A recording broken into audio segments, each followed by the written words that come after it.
അങ്ങനെ അവിടെ ആ നേഴ്സ് ഡോക്ടർ എഴുതിയപ്പോൾ തെറ്റിപ്പോയി. ഇവന് മരുന്ന് ഡോസ് കൂടിപ്പോയി.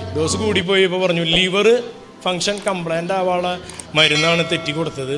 ഇനിയിപ്പോൾ നമുക്ക് കാത്തിരിക്കാനേ പറ്റുള്ളൂ. കൊച്ചിൻ്റെ അവസ്ഥ എന്താ അറിയില്ല. വൺ സീരിയസ് ആയെന്ന് പറഞ്ഞു കഴിഞ്ഞാൽ കൊച്ച് ഒരു ദിനം അവന് ശ്വാസം മുട്ടൽ എല്ലാം കൂടി ലാസ്റ്റ് എന്നോട് പറഞ്ഞു, ഒരു ദിവസം വിളിച്ചിട്ട് എന്നോട് പറഞ്ഞു, ഇനി നാളെ ബോഡി ആയിട്ട് വാങ്ങണം, അറിയിക്കേണ്ടവരെ അറിയിച്ചോ, കൊച്ചിന് ഇനി നമുക്ക് കിട്ടൂല. കാരണം 80% വെന്റിലേറ്ററിൻ്റെതായി. അപ്പോൾ ഇവന് ജനിച്ചപ്പോൾ ഉണ്ടായ പ്രശ്നം കൊണ്ടല്ല, ഇവന് തെറ്റി കൊടുത്ത മരുന്നിൻ്റെ പവർ കൂടിയിട്ട് ഇവന് ഇത്രയും കളറുണ്ടായിരുന്ന കൊച്ച് ആ സമയം വരെ ആയപ്പോഴും ഇവന് കറുത്ത കളറായി. അതായത് ഒരു തുണിയിൽ വിട്ടിട്ട് എൻ്റെ അടുത്ത് തന്നപ്പോൾ എനിക്ക് മനസ്സിലായില്ല, ഇത് കൊച്ചാന്ന് മനസ്സിലായില്ല. അതുപോലെ എൻ്റെ വീഡിയോ കാര്യങ്ങളൊക്കെ എൻ്റെ കയ്യിൽ ഇരിപ്പുണ്ട്. അപ്പം ഞാൻ ആ പേടിച്ചു പോയി.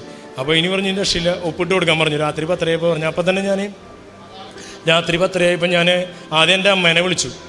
അമ്മ ഇങ്ങനെ ഒരു സംഭവം ഉണ്ടെന്ന് പറഞ്ഞു. അപ്പോൾ അമ്മ പറഞ്ഞു ഞങ്ങളുടെ ജീവൻ എടുത്താലും കുഴപ്പമില്ല, ഇവൻ്റെ ജീവൻ. അങ്ങനെ പ്രാർത്ഥിച്ചു. അപ്പം തന്നെ പിന്നെ ഞാൻ കൃപാസനത്തിലേക്ക് വിളിച്ചു. കാരണം ഞാൻ ആ പഴയ ഓർമ്മയുണ്ടല്ലോ, എൻ്റെ ഇതിൻ്റെ വായിൽ തേൻ വരച്ചു കൊടുത്തതും പിന്നെ അമ്മയുടെ തൈലം വയറിൽ ഉരിച്ചു വരച്ച് ആ പ്രാർത്ഥന വെച്ച് ഞാൻ അച്ഛനെ വിളിച്ചു.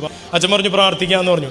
അങ്ങനെ എന്നോട് 12 മണിയായപ്പോൾ എന്നോട് പറഞ്ഞു ഞങ്ങൾ വെന്റിലേറ്ററിൽ നിന്ന് ഒരു സ്റ്റെറോയിഡ് കുത്തിവെക്കാൻ പോവുക, 99% കൊച്ച് മരിക്കാനാണ് സാധ്യത. അപ്പം നിങ്ങൾ ഒപ്പിട്ട് തരാൻ പറഞ്ഞു. അപ്പോൾ ഞാൻ പറഞ്ഞു എൻ്റെ മകൻ്റെ മരണത്തിന് ഞാൻ തന്നെ ഒപ്പിട്ട് കൊടുക്കുന്ന ഒരു ഗതികേട്